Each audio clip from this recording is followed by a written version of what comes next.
it to you, but to me, living in England for 25 years, it actually does feel like summer here. So, yeah, but it's sunnier.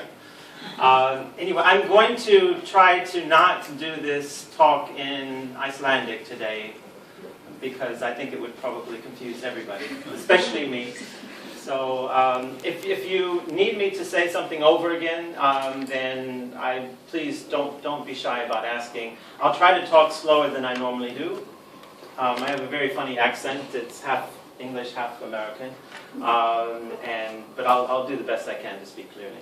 I will have to reach over occasionally because the lead is a bit short for me, and I keep having to go through the light, and I don't want to have that bother you. So. Now, we have a lot to cover today, not much time to cover it, but this is not a lecture. This is a conversation. So if you have any questions, comments, or feedback at any point, please, please, please do not be shy. You promise? Yeah. Okay. You can throw something at me to get my attention if you want. You can stand on your chair, wave your arms, whatever. But just don't be shy, okay? Okay. Now, the PowerPoint presentation that I have is for a lecture that's quite a bit longer than what we have today.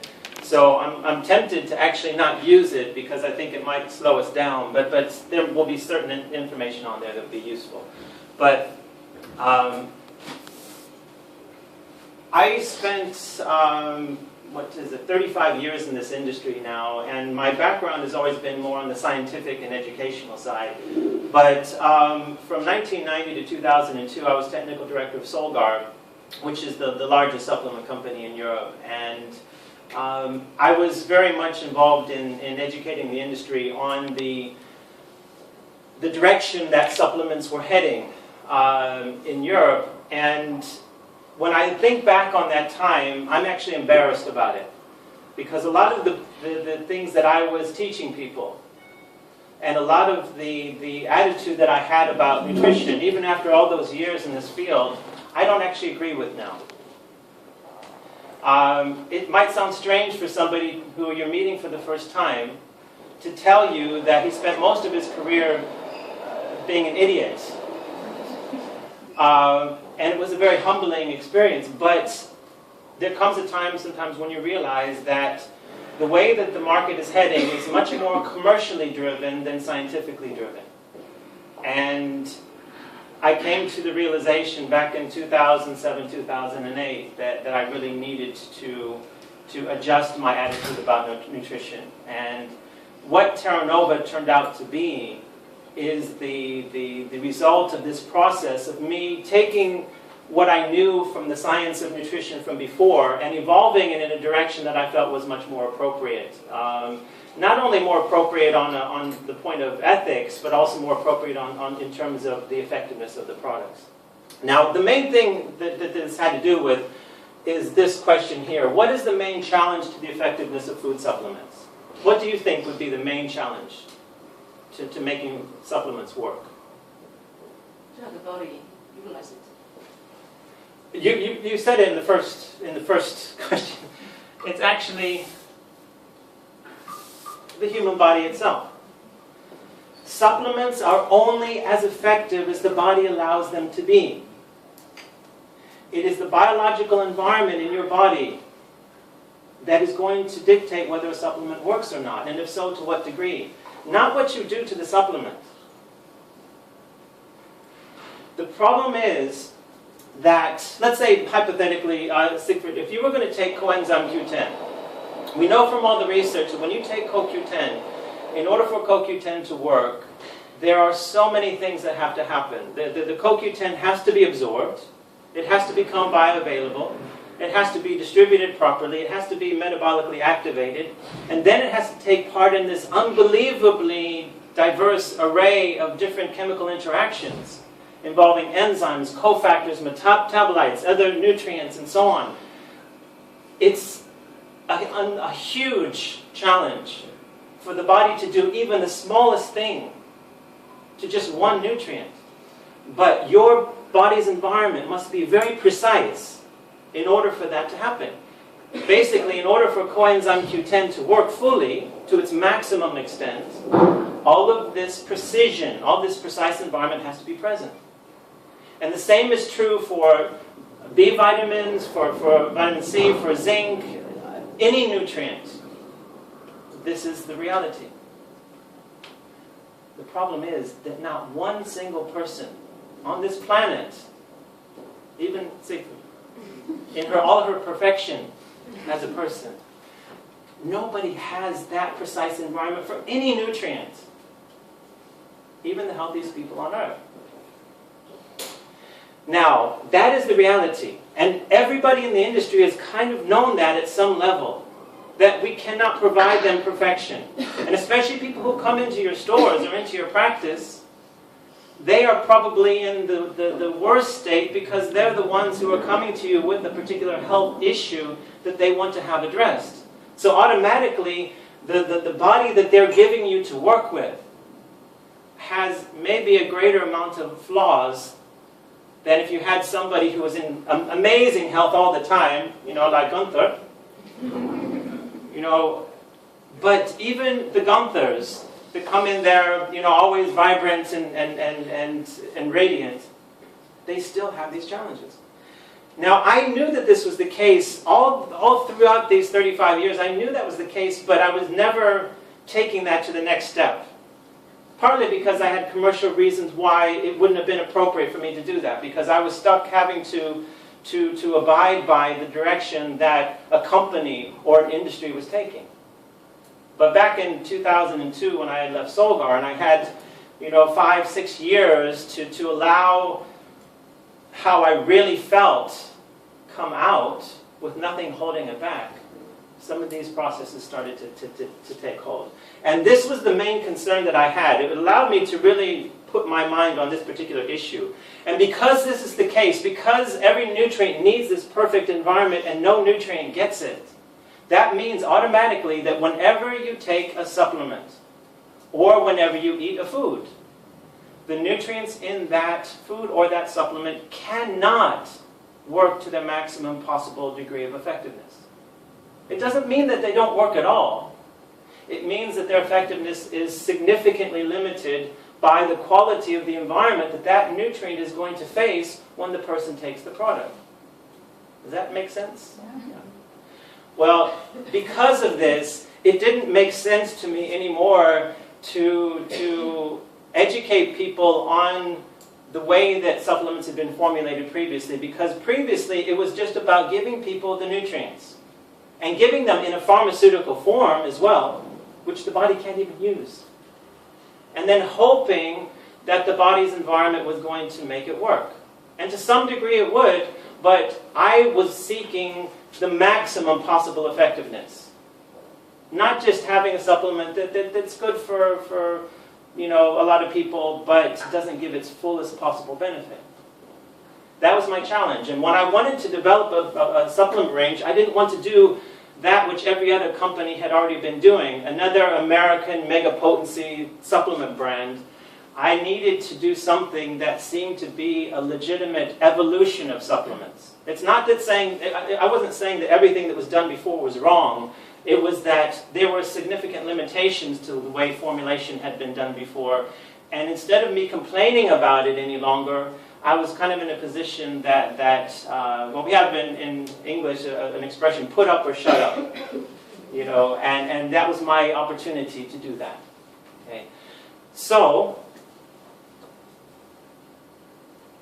I am going to skip a lot of this. So, the challenge that I had, especially being an idiot, was to overcome my stupidity and start to realize that I had to use my scientific and educational background to full use here. And so what I did is I thought, okay, well, if the body needs a precise environment, the only way that we're going to achieve that, since we can't go into the person's body and change it, is to try to affect that environment from the outside.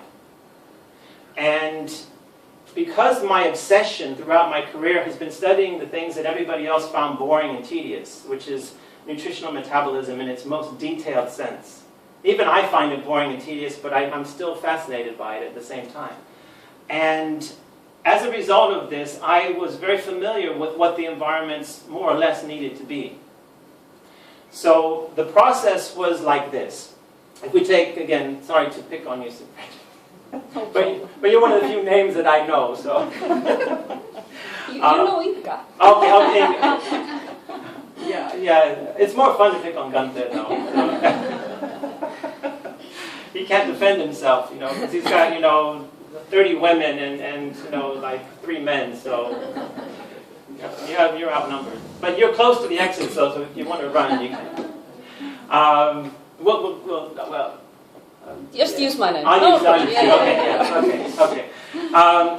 Yeah, so when you take CoQ10, I knew what I wanted the environment to be. I knew what it needed in order to absorb and then make CoQ10 bioavailable and for it to be distributed and activated. And I knew, to a great extent what needed to happen after the fact. It's not just getting nutrients where they have to go. It's making sure that they can do what they're supposed to do when they get there. I knew as much as I felt I needed to know about that in order to decide, well, how can I make that person's environment better? So the way that the formulations were done, for example, with the CoQ10, is saying, well, this is the environment I wanted to recreate. Okay? That became my template. I don't know how that translates into Icelandic, but the template for CoQ10. Then the next thing was to take my other passion, which is even a bigger passion than nutritional metabolism, which is phytochemistry. I was always more fascinated by plant chemistry than anything else.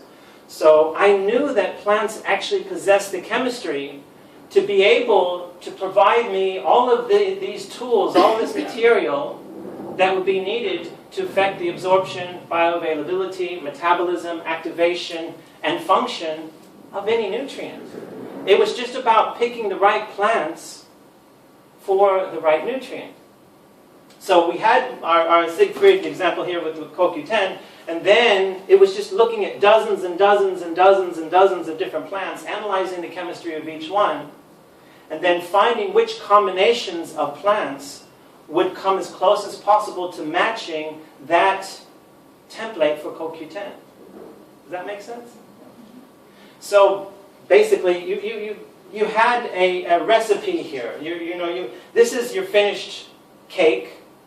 These are your ingredients to choose from. You just find which ingredients match that. And it sounds ridiculously simple. And in some ways it kind of is. The concept is very simple. It's about choosing the plants, in this case, that provided that chemistry. We're used to choosing plants because of their medicinal effects or because of their food properties. But in this case, it was just using plants in a different way. Whether those were herbs or whether they were food plants, they were being used as a collection of natural chemistry now, not as medicines or foods.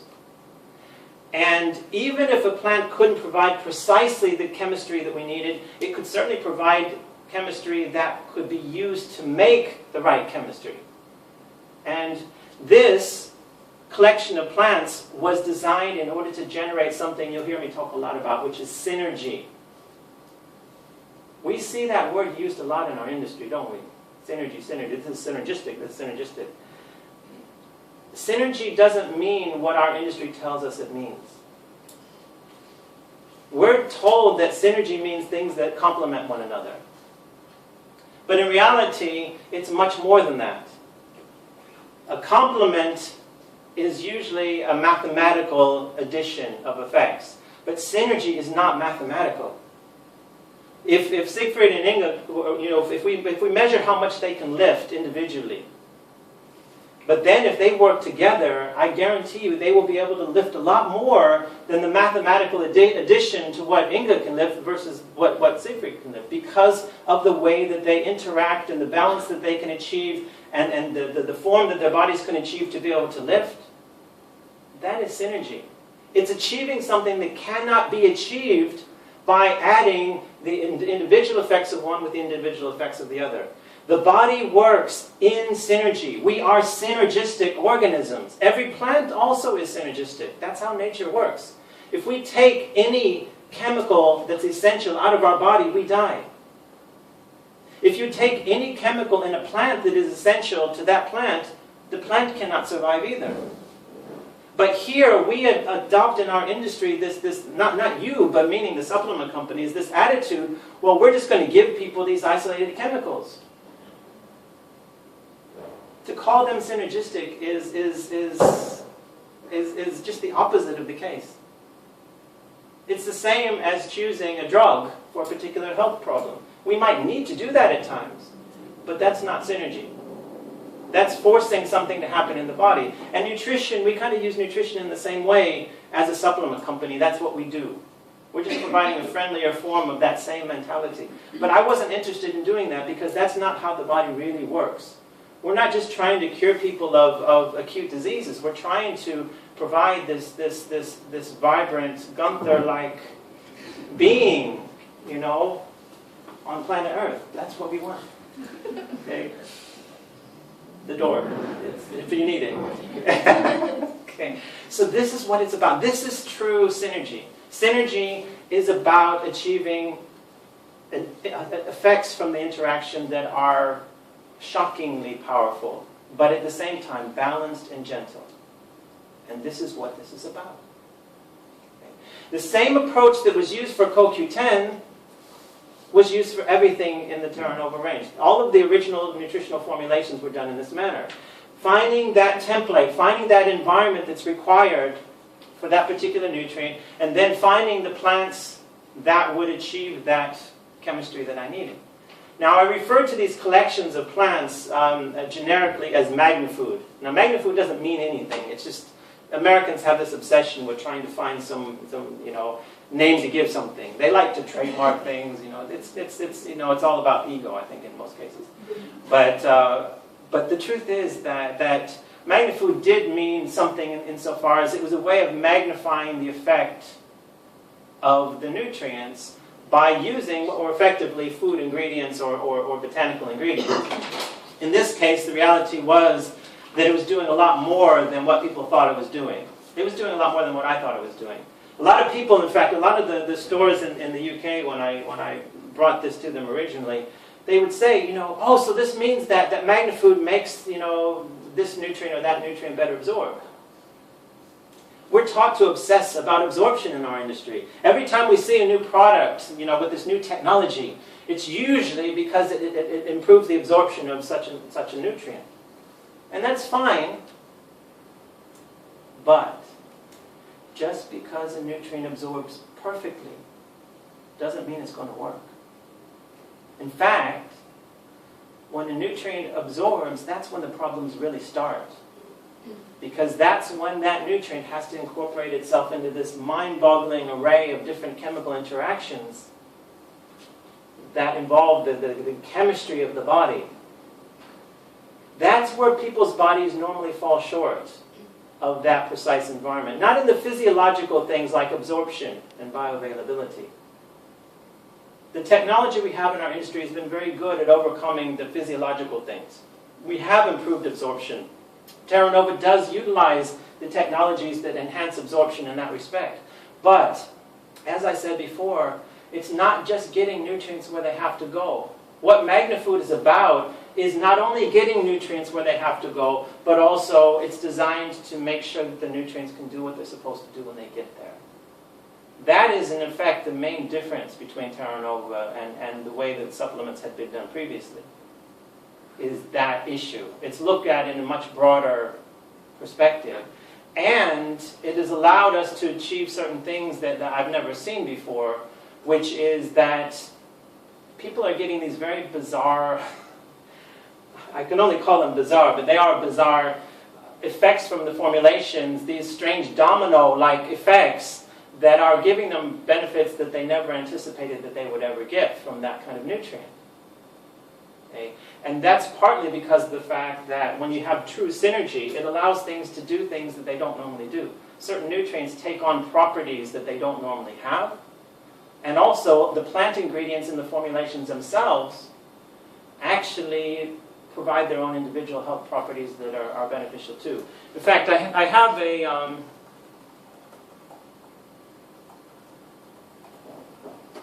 I just wanted to show you this. It's hard to see the color differences on this. This is an example of our B complex here. if you look at this slide, you might sort of make out different colors in this top section here. This is a formulation for our B complex. If you look at the bottom section here, this is kind of what you expect to find in a B complex. For those of you in the back, it might be difficult to see. Sorry about that. That's kind of what you expect to find. But when you look north, you will see a green area and a red area here, sort of. But if you look at the red area, these are the ingredients that everybody focuses on. Your formulation is slightly different, because this one was a slide taken from Ireland. But, but everybody looks at this, and they see these ingredients. They see, you know, they automatically focus on the sexy ingredients. You know, they go to the freeze-dried rhodiola, in your case, ashwagandha, Siberian ginseng, Avena sativa, and bearing in mind, this is the most famous B complex in the UK and Ireland, and probably the biggest selling formula within that sector. But everybody goes to that and they said, these ingredients, these sexy ingredients in the red there, are why this product must work so ridiculously well. People freak out at the kind of effects that they get from this formulation. They cannot understand how it could possibly happen unless they go to those sexy medicinal ingredients and they say, well, okay, well, we have our adaptogenic plants, we have our, you know, your anti-stress plants, we have our energizing plants, our nerve calming plants, our mood benefiting plants, and so on. And they think, well, that's the only reason why these kind of unbelievably significant effects happen with this. Because when you look at this is kind of normal. In fact, it's actually lower potency than what you're used to seeing. So they understandably can't grasp, well, how can something with lower amounts of the B vitamins than most of the products on the market do so much more? It doesn't make sense. It hardly makes sense to me. But immediately they go and they focus their eyes on those sexy ingredients. Oh, that must be it. And they completely ignore the ones in green. The stabilized rice bran, the alfalfa, the freeze-dried alfalfa, the freeze-dried parsley, the freeze-dried beetroot juice and greens, the freeze-dried dandelion leaf. Because they're boring, let's face it. You know, very unsexy ingredients. But, you know what? Rhodiola, ashwagandha, Siberian ginseng, Avena sativa, they don't do anything for B vitamins. They don't make them work better. They have scientifically proven anti-stress, energizing, mood balancing, and calming effects that are very complementary to why people take a B complex, but they don't actually make B vitamins work better. So they're not synergistic with B vitamins, per se, but they are complementary. But those boring ingredients that everybody ignored, if you analyze the collective chemistry of those plants, those are the real magicians, because those are the ones behind the scenes that are providing this template for the B complex, in this case. So you have two layers operating in every magna-food complex. You have your sexy layer, and you have your behind-the-scenes, not very sexy layer. But the reality is that this synergistic layer, that boring layer that people don't quite understand why it would actually be there, that's the thing that's providing much of the unexpected benefits. 50 milligrams of freeze-dried rhodiola extract, 50 milligrams Siberian ginseng, and that's not enough to create these kind of dramatic effects. It isn't. Only when synergy is present can you have low amounts of things do very, very significant things. And it's not because remember, I'm an idiot, so I cannot possibly make something that could do this. It's because nature gives us this incredible menu to choose from. We've just always used plants in the same kind of ways, but this is just a way of using them differently. And then you have the interaction between the same kind of nutrients that the other brands use in the B vitamins, and the way that it interacts with these plants, and that's where you get this seemingly magical effect. Okay. And it shocked me, just to show you how stupid I was. I so severely underestimated the effect that this synergy would have. I was actually worried for the first 6 months before these went on the market. I thought, well, okay, this actually is scientifically sound, but I was still prejudiced by my mega potency, past history. And I thought, oh gosh, what if it doesn't do what I think it's going to do? And even when people started to tell me these freaky stories about what they were experiencing, not just with their customers and their clients and patients, but also with themselves when they were using it, I didn't want to believe it because I thought it was just crazy. But 5 years down the road, the advantage you have in Iceland is that we do have 5 years of people telling these stories continuously. And not just the people who are poorly nourished consumers, but also the professionals themselves who are the best nourished, who are taking the best supplements already. And they're telling me, I don't understand why I'm getting these effects. It's just unbelievable. It doesn't make sense to me. And then when they recognize the effect of synergy and the way that it works in concert with the body, it starts to make sense. Remember also that the forms of nutrients that we use in our industry, particularly in terms of things like vitamins, they're not in a form that the body can use in the first place. The body has to change them. Let's say B vitamins. All of these B vitamins are useless, completely worthless. But the body can turn them into something that is useful. But that requires a significant amount of metabolic chemistry to do that. And it uses a lot of energy also in the body to do that. So you're taking something for energy, but you're having to use up energy in order to convert them. It's ironic, isn't it? But when you have the synergistic effect, many of the plant ingredients here provide certain active forms of B vitamins and also provide catalysts for B vitamin conversion. And this is part of the process that makes this much easier and also achieves effects that we just don't expect to find. Now, we still use these nutraceutical ingredients too because they have certain advantages. People say, well, if these isolated forms of the nutrients aren't able to be used, why don't you just get them from foods? Okay.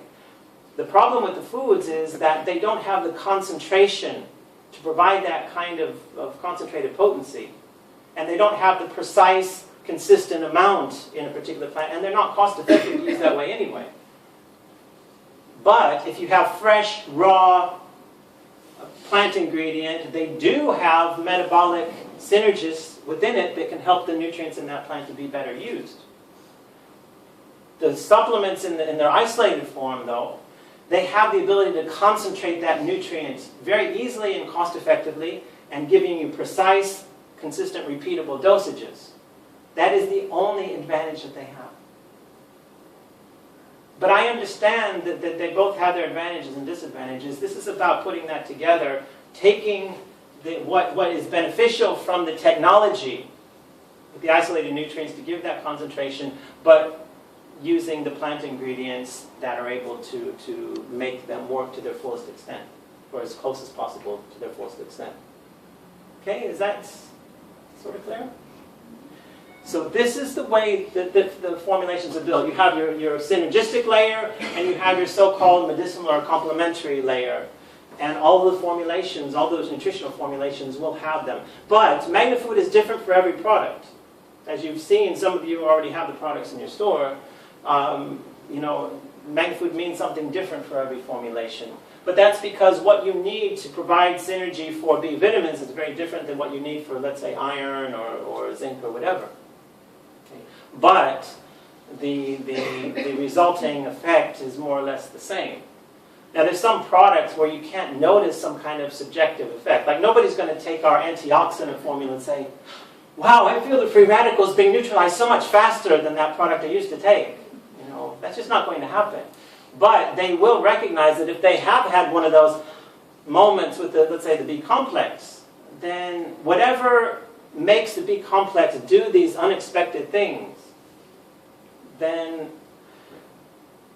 the same kind of approach, the same principle for formulation is done with the antioxidant formulation. So whatever an antioxidant is capable of doing, they figure, well, it's probably going to do it to a more significant degree because of this MagnaFood synergy. Okay. I didn't invent synergy, and I don't know any more about synergy than so many other people. It's just that nature allows us the ability to create synergy in a way that we just don't expect. Now the problem is, though, that most of the ingredients that we work with in our industry have been stripped already of so much of the synergistic potential. And it's very often asked to me, well, can't we just use any foods that we eat to achieve this? You will get some accidental synergy just by taking supplements with a meal, provided that meal has fresh, raw, whole foods in it.